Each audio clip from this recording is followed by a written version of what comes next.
আসসালামু আলাইকুম বন্ধুরা, কেমন আছেন সবাই? আশা করি ভালো আছেন। আজকে আমি দেখাবো একটি জন্ম নিবন্ধন কিভাবে যাচাই করবেন এটি অনলাইনে আছে কিনা। তো চলুন শুরু করা যাক। সর্বপ্রথম আপনার যে কোনো একটি ব্রাউজার ওপেন করে নেবেন। এরপর এখানে সার্চ বারে এখানে লিখবেন everified.bdris.gov.bd।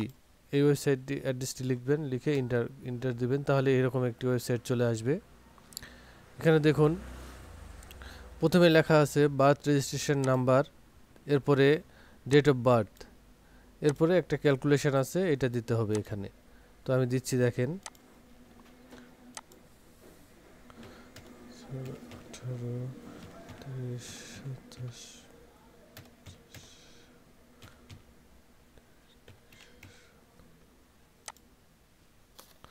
এরপরে এখানে জন্ম তারিখ দেওয়ার সময় আগে দিবেন জন্ম সাল।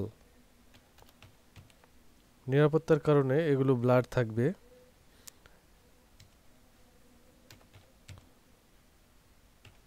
প্রথমে দিবেন বছর, তারপরে মাস, তারপরে দিন দিয়ে এখানে ক্যালকুলেশনটি করবেন।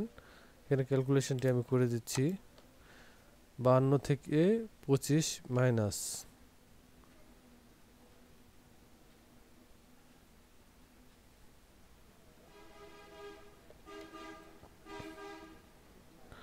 25 27। এরপরে এখানে সার্চে ক্লিক করবেন। তাহলে দেখুন এইভাবে আপনার জন্ম নিবন্ধনটি অনলাইনে থাকলে এরকম চলে আসবে। এখানে দেখুন এই জন্ম নিবন্ধনে বাংলা আছে কিন্তু ইংরেজি ভুলভাল আছে, ইংরেজি অনেক ভুল আছে। তো এগুলো যদি ঠিক করতে চান তাহলে আমার আগের দেখা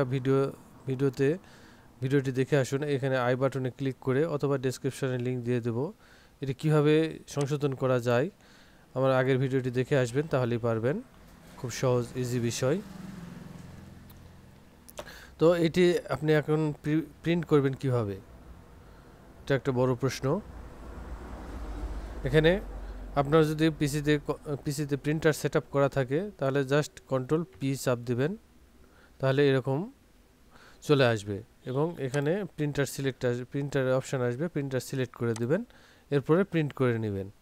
আর যদি আপনার প্রিন্টার না থাকে তাহলে এখান থেকে নিচে দেখবেন ড্রপডাউন মেনু থেকে সেভ অ্যাজ পিডিএফ, এখানে পিডিএফে সেভ অ্যাজ পিডিএফ করবেন, করে এটা কোথাও সেভ করে নেবেন।